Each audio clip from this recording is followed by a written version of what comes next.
Hello and welcome to Profiles in Risk. This is your host, Tony Cañas, and today, this is the first episode that I am recording as a true digital nomad. I've given up my apartment in Atlanta, Georgia for a while. My stuff is in storage.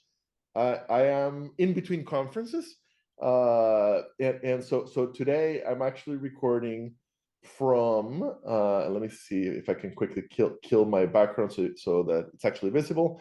I'm recording from a hotel room in Phoenix. I'm at the Agency Success Conference in Phoenix. And today I have with me Stacy Trinh. I believe I pronounced that correctly. So Stacy is the founder CEO of insuranceexamguides.com. So Stacy, first of all, thank you for joining me today. How's it going? Good. Thank you so much for having me on your show, Tony. You're a real passionate guy and it comes through even online. So it's great to have a chance to talk to you as in person as we can be. And the passion you have online is just as evident even when we're talking face to face. So that's great. Thank you. And I'm really excited for today. So the average episode is me recording with an insurtech founder, but I love the career episodes.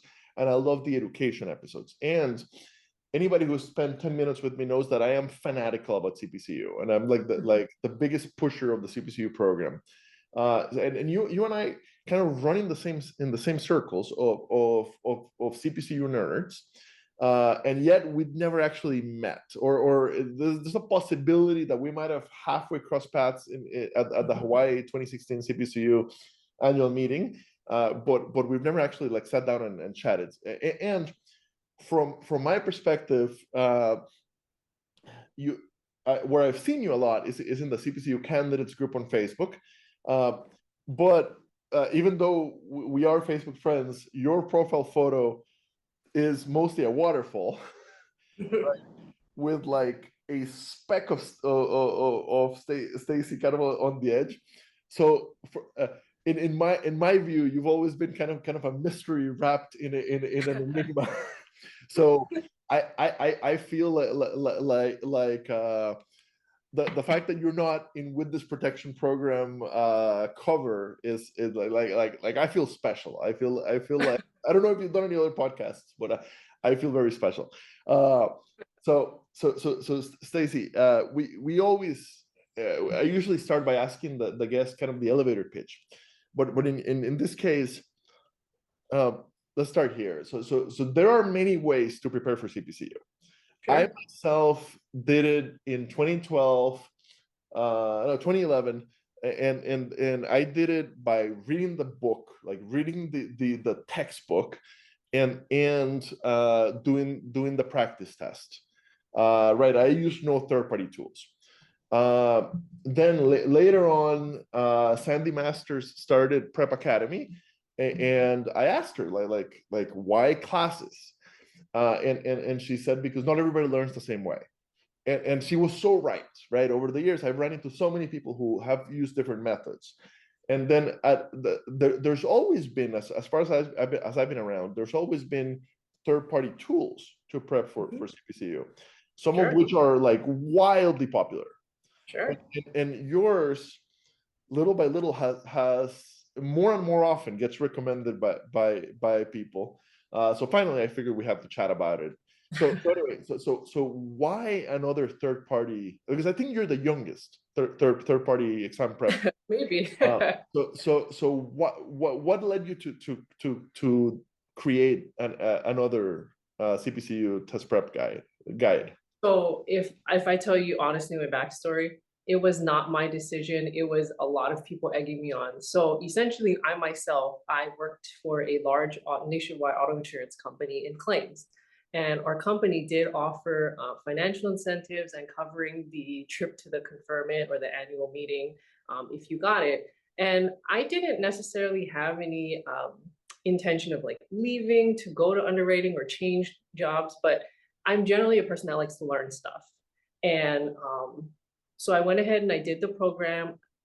I would say it was about 2013 or so. And then I finished it and that was kind of done. I was like, great. Now when the company starts talking about like our performance. They talked about combined ratios, loss ratios. Like I understood what that meant, whereas I Yeah. didn't before, right? And I had a much better understanding of how is my insurance company, well, my employer being profitable, and how does that translate to us? What is the role I play in that? So it was cool. And so unlike I think a lot of students, I wasn't doing it to make a specific move, if you will. So after I did that, it was behind me. Fast forward, like say maybe 5, 6 years or so. Did you I go had to a the annual meeting? I did go to my annual meeting, and then I volunteered for the one in Hawaii because I'm in Okay. Hawaii. Okay. So so fast forward like say 5 or 6 years or something to that effect.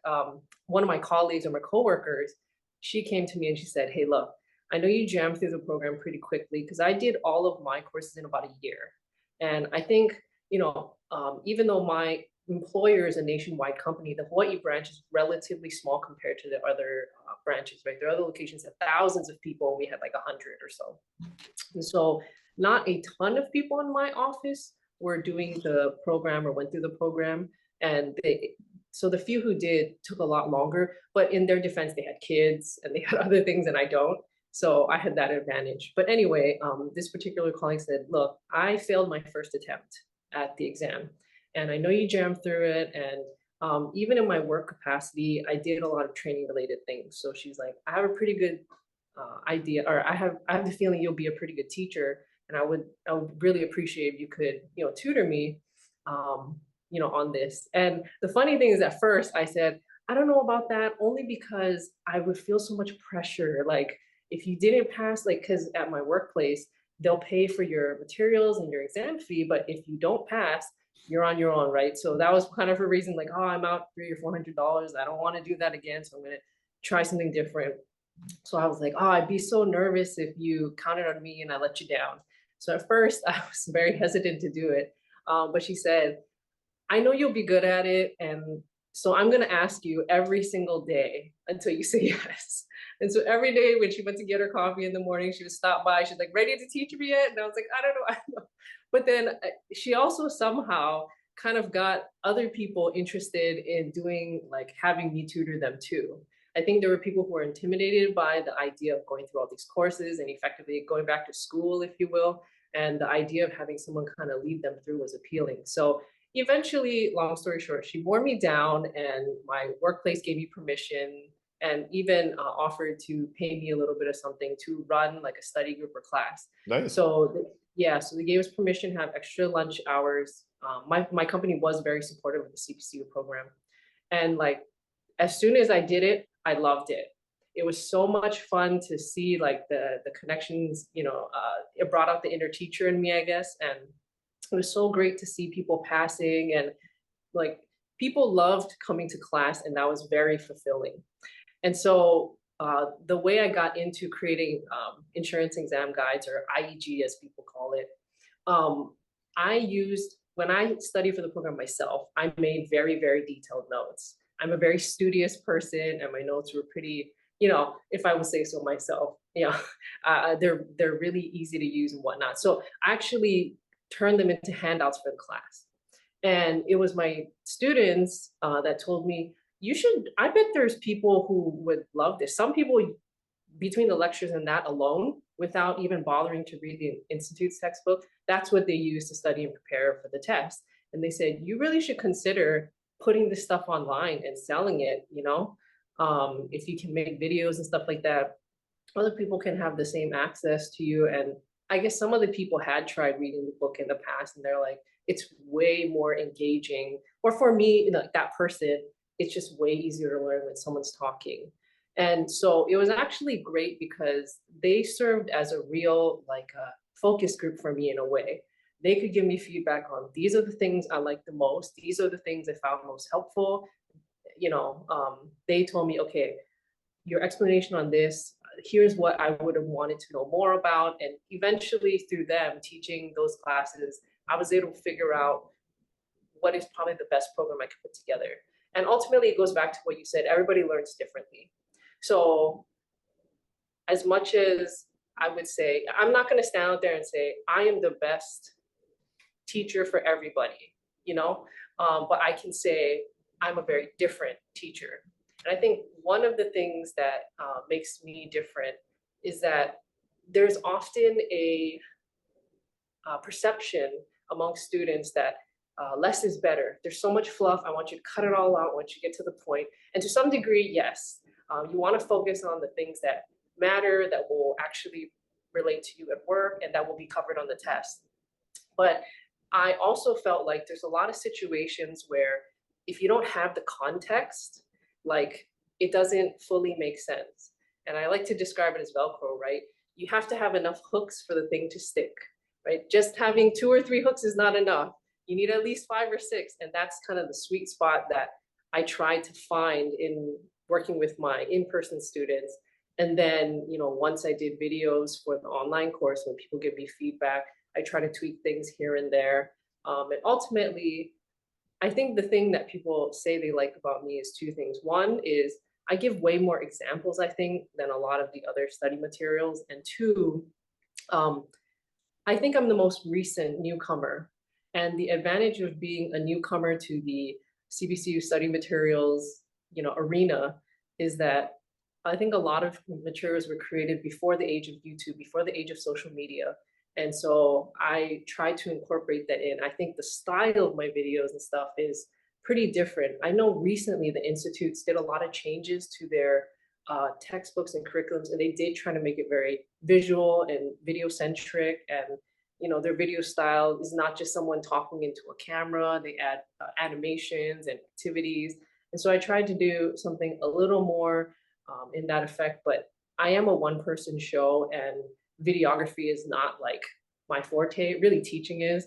So I did the best that I could. I think I came up with a mix that people are pretty happy about, and that's how the origin story of IEG is, and how I got to this point. And you mentioned that you see me a lot in CPCU candidates group, and really at the end of the day, I want people to know that I am very passionate about helping people succeed and learn.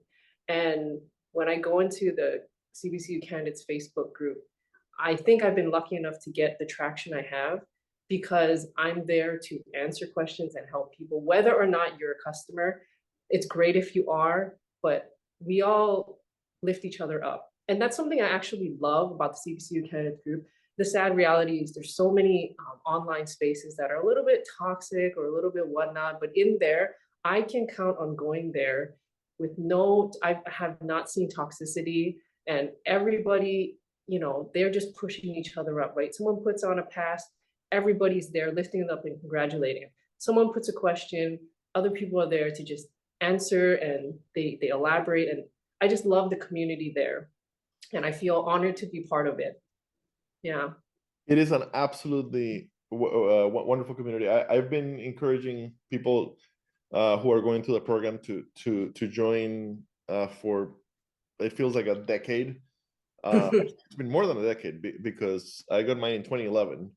I used to tell people that like join the CPCU Academy group. There's 600-700 people there, and some of us have gone through the program. Many are going through the program. Looking right today, there's almost 7,000 members. Yeah. It has become a fantastic community, and the culture has always been a very friendly, very supportive place. Exactly, like there's no toxicity to it. In fact, I very often, like, Facebook has declined. Facebook overall has declined a lot from like 10 years ago. And very often when I tell people CPCU candidates group on Facebook, they go like, I don't really do Facebook. And I'm like, I get it. You want to join this group. Like yeah, they're worth it. They're worth it. Exactly. Don't do the rest of Facebook, but you want to join this group. And it really is a just a fantastic, very, very friendly location. I love that to this day. So the origin story of the CPCU candidates group on Facebook goes before me. But basically it was started by a random guy, and from the very beginning he put in the about section, for those poor souls studying for the CPCU designation. And nowadays like he eventually handed it over to the society. I think he's still an admin, but there's actual society people in the admins also, and they've never changed the description. So I love that they've been honest about the fact that this is hard. Sure, What we're sure. going through it. But it's an incredibly supportive community. Yes, So yeah, definitely. If you're going to a program, check out the CPCU candidates yes, group I second that. on Facebook. Um, uh, so on your website on insuranceexamguides.com. So there are the tips and strategy section. So if I'm not mistaken, that side is a service to the community. It's completely free, right? Yes, Okay. yes. So you have nothing to lose. Check out the tips and strategy side. And for now, you've got AINS and CPCU covered. Yeah. Are more designations slowly coming online? I haven't gotten to that point. There are some like life things that pulled me away. And the other thing I have to be mindful of is um, every time I put out a course, if the institute decides to update it or change it, it is a lot of work on the back end because I know what it's like. I've gone through 7 or 8 times creating a course. And so I have to be mindful of juggling. Like a lot of people have asked me, are you going to do this designation? Are you going to do that designation? And if I could, I would do everything everywhere, but I'm only one person. I will say I try my best to, when people ask about designation that I don't do or have personal experience in or whatnot, I have tried to gather some resources to provide for free. So in the group, there's actually a colleague who I saw in the past. She used to occasionally pop up when someone asked about, say, ARM or the commercial concentration, which I don't put out CPCU commercial courses because I did not personally take them myself. Oh, interesting. Okay. Yeah. So I focus on the core classes because everybody takes those. But what I did was I noticed that this person would, every time someone kind of mentioned, oh, I'm struggling with this, particular course, she'd be like, hey, I have notes that I took. Do you want them? And then I realized, hey, I can do the same thing because there are some courses I took that are not on my website that I have not had time to create a full course for. So when people say, oh, I'm struggling with this, I try to reach out to them and say, hey, even if I don't have a course for that, but I have some kind of resource, and I actually reached out to that colleague and asked her, hey, is it okay if you share those notes that you have with me and I will disperse them to anybody? Do I have your permission to do that? And she said, sure. So random side note, if anybody out there is studying for ARM and studying for the CPCU commercial courses and you are looking for some sort of resource, feel free to reach out to me at info@insuranceexamguides.com. If I have some resources I can share you, I'd be happy to do that free of charge. I will say that these are not my personal things. They were created by someone else, and they were created when that person took the courses. So it may be based on a prior edition, but my findings, because every time the institutes puts out a new edition, while I've had IEG, I have tried to do side-by-side comparisons because one of the most common questions that comes up as soon as a new edition comes out is, can I work with just the older edition? So what I started doing, because that kind of shapes what I put in the tips and tricks section. What I realized in the CPCU candidates group is new students almost always have the same questions. What order should I take classes? How do I choose what concentration to do? And I would reply all the time, and I realized there's only so much you can say in a Facebook comment, and it would just be I could say so much more and give you so much more insight and collect things that other people have suggested or tips they've given if I could just put it on a page. So that's actually what most of the tips and tricks are. When someone asks a question, I created all these articles to be like, here's what people have said, what I have to say about it. If you want a deep dive into that question, here's the article you can read. So there's that. But yeah, I whatever I can do to help students learn and achieve what they want, I will try my best to do, Absolutely. And so looking at the website, so for any given course, so I chose CPCU 410 just because it's kind of the first one nowadays, right? So you have the online course, in this case, $149.99 as of record date in 2023. and then well, I don't know if it's the same pricing for all the CPCU classes, but anyway, in this case, 149, and the study guide 44.99. So what's the difference? What is the study guide? Sure, sure. So the study guide is the notes that I created that my students first told me. That was the first thing they told me, sell this. And actually, when IG first started, it was only study guides, no online courses.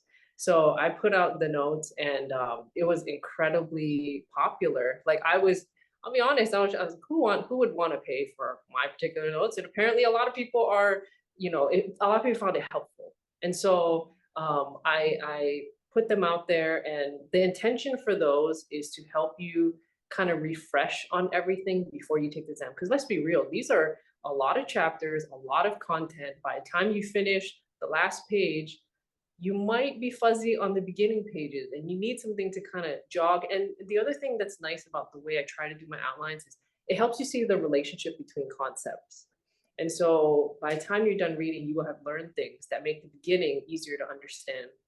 And so I kind of compress all the key terminology. CPCU has a lot of lists, like these 5 elements are part of this, or there are 5 types of XYZ, right? And so the outline kind of helps organize that. And then I also added to my study guide, I call them study guide e-bundles, because I decided to provide not just the study guide itself, but there are cheat sheets and other things that I made for my students in my in-person classes that they found super helpful. So I would put like one of my more popular components that people write back to me and say, this was super helpful, just as part of the study guide package, which the full online course will include the study guide package. But one of the components of the study guide package that people appreciate is for courses where it's very formula heavy. I have a formulas module where I'm like, okay, here's the formula you're gonna have to learn. And then I kind of explain, how do you solve problems that are related to this? Like, what does the problem structure look like in an institute's exam? And I give kind of an example and say, okay, here's the steps you're going to do to solve a problem that relates to this type of formula. And then, of course, I have a cheat sheet that kind of puts all the formulas in one thing. And so I have detailed outline of all the major concepts you're going to need to know. And then I have a few supplemental things, practice problems, this formulas module. So together, those kind of really, I think of it as seal the deal. If you did all this studying with whatever course, be it my own or the institutes, because there are many students who will use an outside other party, full course, or take an in-person class, you use the institutes or whatever, especially because employers who support the CPCU program, many of them will pay for the study materials for you, but it has to come from the institutes. So I completely understand these study materials are not cheap, and if someone's going to cover them for you, use them, right? So what students use is the institutes, but one thing that I think the institutes hasn't quite done yet is come up with a good summary of everything. And that's what the study guide provides. So there are many students who will use, say, the institutes, and then buy my study guide supplement to bring it all together for them. It's good insurance. Completely intended. Basically, like different carriers do it different ways. Sure. The way that they reimburse for CPCU, but very often you have a financial loss if you don't pass the test, right? Yes. Whether that's you've already paid for it and now you can't get reimbursement until you pass it, and now you're going to have to pay for it again in order to pass it. Yes. Or they paid for it and you didn't pass it, so like they won't pay for you to retake it, whatever. There's many ways to do it, but there often is a financial cost to the person, to the student, for not passing.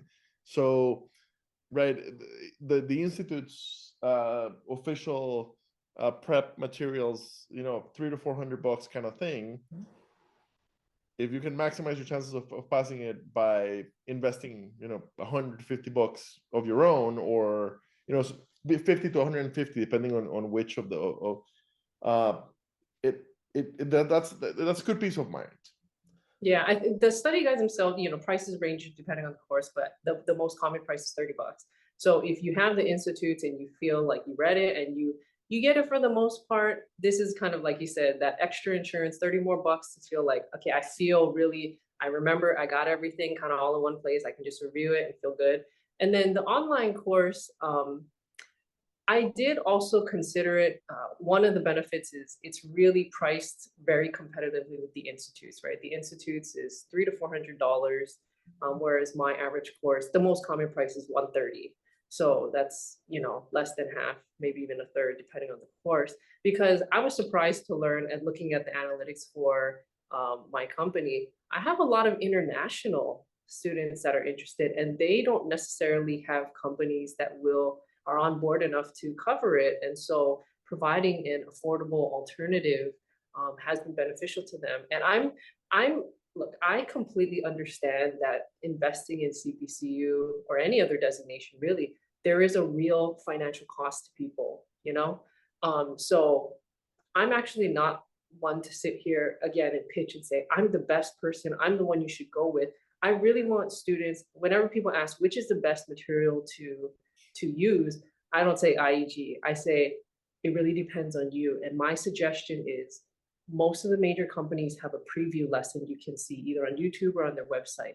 My suggestion is go to all of them, watch the preview lesson, and see who resonates with you most. That's the person you should go with. Whether that's me or somebody else, that is how I want you to make the decision. And then something I do actually offer to students who are thinking about even trying a designation, but they're not sure. A lot of them will start with AINS, right? Associate in Insurance.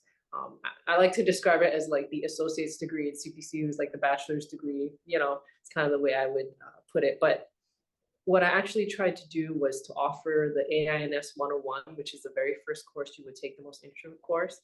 I created the course videos, the streaming audio, so you can listen if you're in the car exercising, if you don't have time to watch it, and the practice quizzes. I offer that for free to serve multiple purposes. One, like I said, the financial cost. I want you to watch it and study something and see, am I interested in this?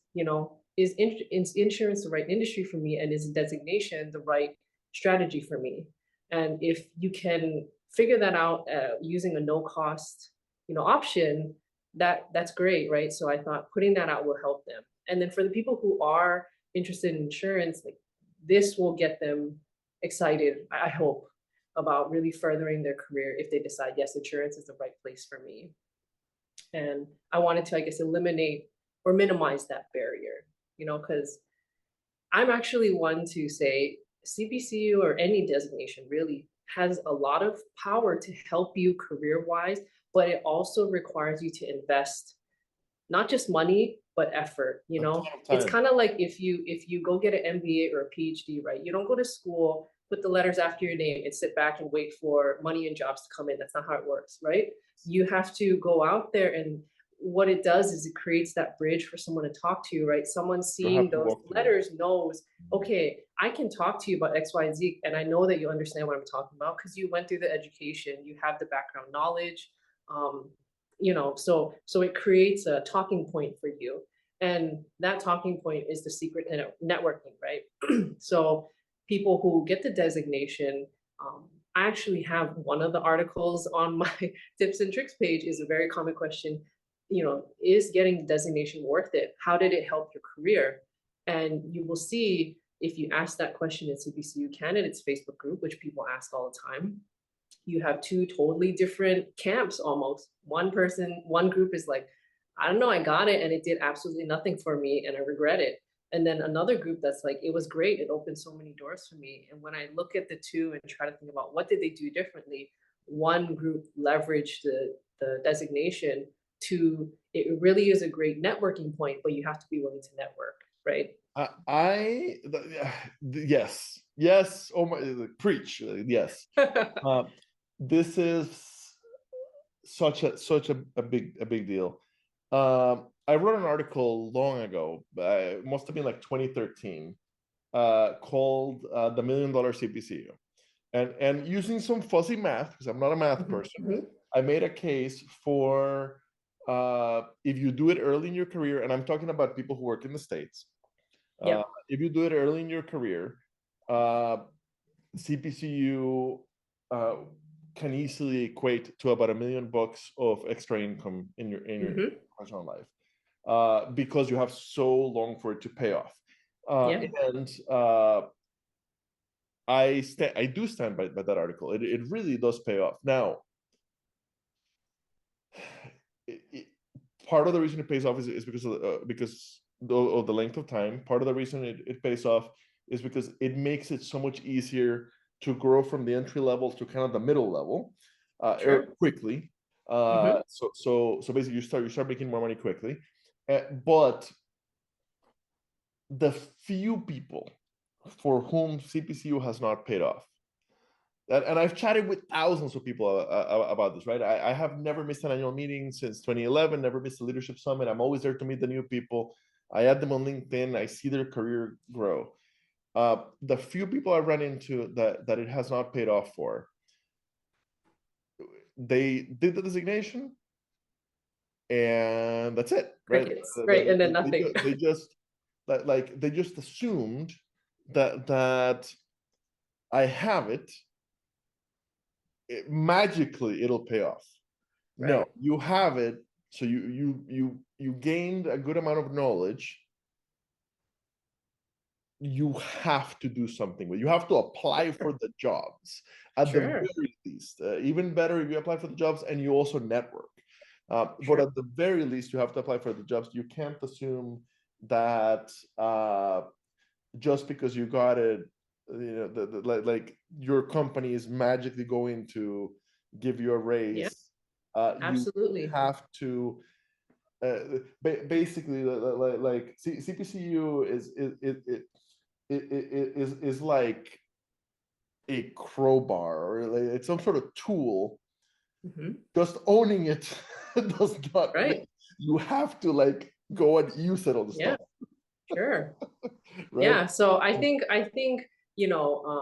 when you're trying to add to your trajectory in your career, CPCU is a component. It is not the only component, but it is an important component, or it can be an important component. My theory, and I've been writing a book using this idea for the last several years, and God knows when I'll finish it, because like I thought it'd be done by now, and it really isn't. Uh, but basically, in my perspective, your insurance career is a three-legged stool, and one of those legs is education, one of those legs is experience, and one of those legs is networking. And what I've seen over and over and over again, the experience only comes with time. Sure. Education you can get fairly quickly, right? You and I got to CPCU in less than a year. That's not realistic for everybody, right? Sure. We had kind of a similar situation, no kids kind of thing. But basically, like I believe that most people can get to CPCU in a couple of years, 2 to 3. Sure. And if you do that early in your career, and then you apply for the jobs, it will pay off. Kind of lost my train of thought. Oh, okay.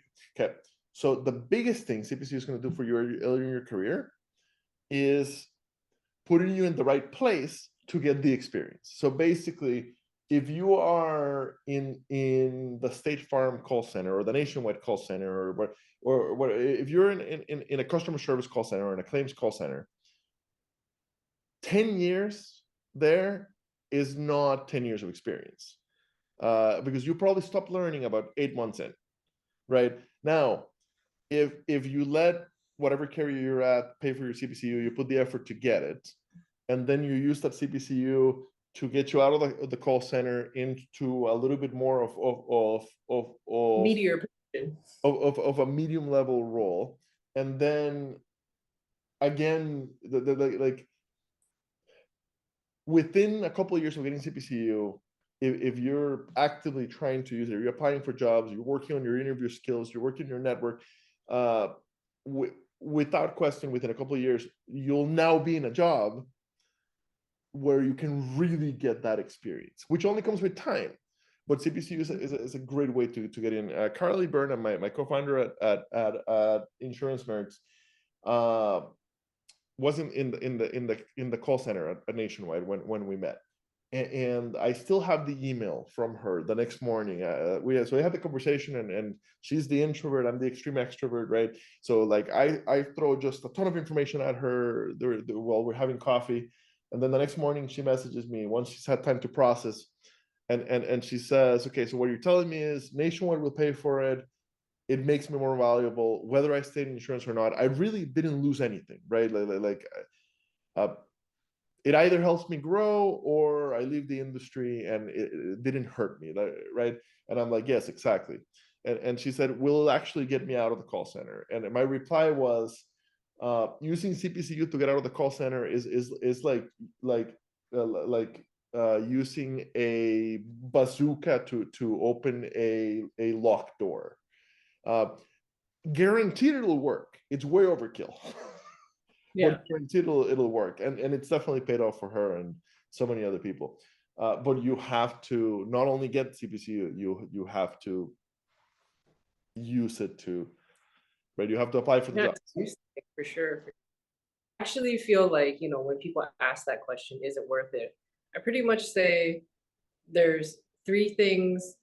You got to think about, like, what can you get out of it, and what are the costs to you? And it's just like anything else, a cost benefit analysis, right? So when I in my article about whether or not it's worth it, I kind of outline here are the benefits you can get, but I also try my best to explain what you have to do to take advantage of that. So one thing is you will learn about the industry a lot. So if, like me, you gaining the knowledge in and of itself by itself, that can be valuable and interesting. That's one benefit.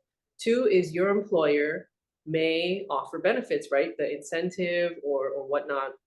Like that's also another very easy to tell, right? Networking, I think it's funny because networking is the most Underrated.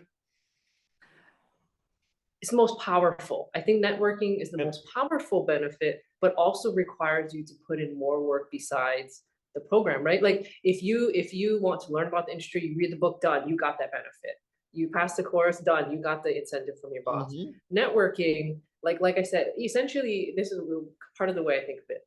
A lot of people are going to pitch to an employer, I'm the right guy for you, I'm driven, I'm a team player. Everybody says that.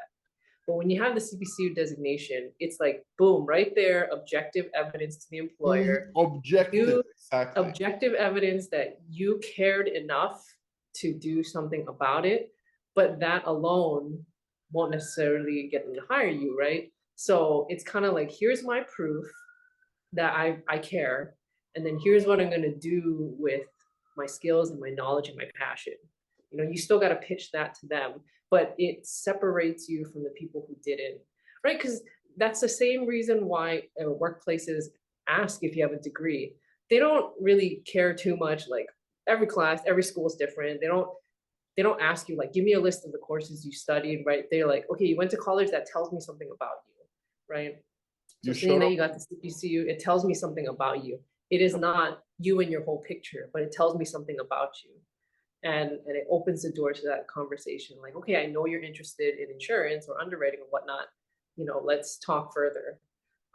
And I think that's the main takeaway that I think both you and I are trying to say here is it is a door opener, but you got to, that's all, it opens the door. You got to walk in, right? Yep. 100%. CPCU, yes, it opens the door. You still have to do the work of walking in, and that work is not just getting the letters. It's, and there's many paths after you get the letters, and I love that you called out that the networking piece is kind of the most valuable. The access to a CPC society. What I tell people is you're now part of the family. And every once in a while, I end up having a conversation on chat with Tony with somebody who got the designation, didn't go to the annual meeting, never became involved in their local chapter, and just like has not benefited from all the networking that it opens up. And I tell them, you did the hard work. You're part of the family, and you've never showed up. Right. Go talk to your cousins. Go show to the reunion. Like you're part of the family, and nobody knows you exist. Yeah. So they can't help you. They want to help you, but you've got to show up somewhere. It, like, even outside, if you set aside insurance for a second, I read somewhere that like 9 out of 10 career advancing moves come from some form of networking. Oh yeah. Because you, like, how you find out about a job, right? Like, and I think about, a lot of people, once they start their job, one of the main reasons they leave is because somebody else told them about an opportunity, like a friend, a colleague, whatever. It's like, hey, there's a position, or hey, this company's payment, whatever, right? So many of your changes will come from that. And so CPCU is like one component that kind of blows that up a little bit, if you will, right?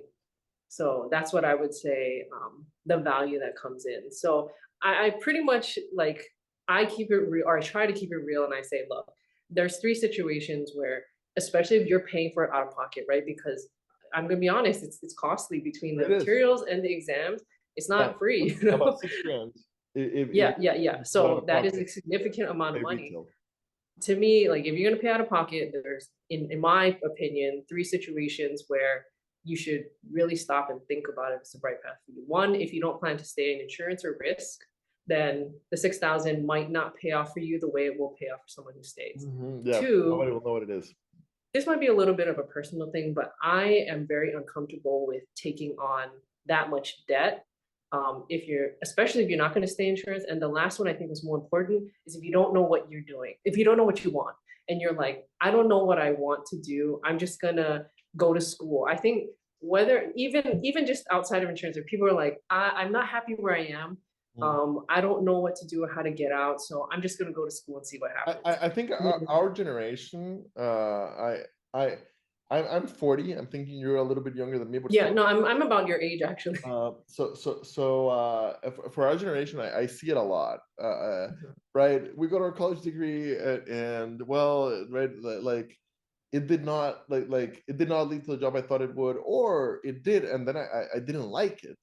I want to go back to school. Right? Yes. It's such a, because that's how we were raised, that education is a solution to everything. So Yes. like Gen Z is a little bit different. Gen Z is a little bit afraid of school debt, especially, right? And I think they're being wise about that. But for millennials especially, like it's very easy to hide in education. Yes. So I agree with you. My advice, and this advice comes up a lot, like for example, people in the agency space, people who work at a small agency that won't pay for their CPCU, and they're like, should I pay for it out of pocket? And the advice I generally give them is no. You're better off finding a carrier job. Right, I was gonna say that's a good strategy. Even if it's a crappy carrier job, like Yeah. get an entry-level claims job and suffer through it for a couple of years, or for a year and a half, or a year, or whatever, like in order for the carrier to pay for your CPCU. Now, It makes, oh, sorry, go ahead. I was just gonna say, now, if you are gonna pay for it out of pocket, then be really smart, Yes. right, and I used to say, buy used copies of the books on the CPCU candidates group. Look at the third-party tools and see which one you jive with, that is also much more cost effective than the official material. Now, paying for the test, the test, right? That there's only one provider, register early. It is what it is, but everything else, there are ways to do it more cost effectively. Right, and like, I mean, it kind of funny when you talk about going to an employer to have them pay for it, because I feel like that is the smartest strategy. And it's, all this conversation, even outside of insurance, about the student loan debt and all that. One solution that people don't talk about too much that I know exists is having your employer pay for your degree. Like if you find a workplace that will pay for you to go to classes that ultimately get you a degree, like that is a potential solution. And with the CPCU program, about it, if there is an employer who will pay for it, that is another benefit to take into account. Don't just look at how much they pay you an hour. If you're willing to go in, put in the time, get the stuff, then you're good. And oftentimes, I think a lot of times, those companies, if they're going to pay for the designation, that means they care about it to some degree even. So that is another door that it can open for you, right? Like I at my employer, like when they look at the criteria of when they interview candidates for a new position or whatnot, like one of the line items that gives you points on your thing is, do you have a designation? So that's something to consider and a great option. I'm glad you brought it up that there are employers who will pay for that. So go for it. Absolutely. Yeah. Stacy, awesome chat with you today. We are very much on the same page on just about everything. So awesome to finally hear the story of the mysterious Stacy Trinh. And it's been cool to see your little side hustle become your full-time role, and Never. how passionate you are about it. And I'm so glad that we have another option for CPCU training. Uh, it's 12:40 after, it's a little bit afternoon here in Phoenix where I'm at, and I haven't eaten anything. So I'm Okay. starving, but real pleasure to record with you, and look forward to see you continue to be an active part of the CPCU training community, and help us get the next generation properly trained in the insurance space, and because we need all the talented and technically educated people that we can get in our industry. Yeah, I mean, pleasure was all mine speaking to you. So thank you again for having me on the show. Thank you.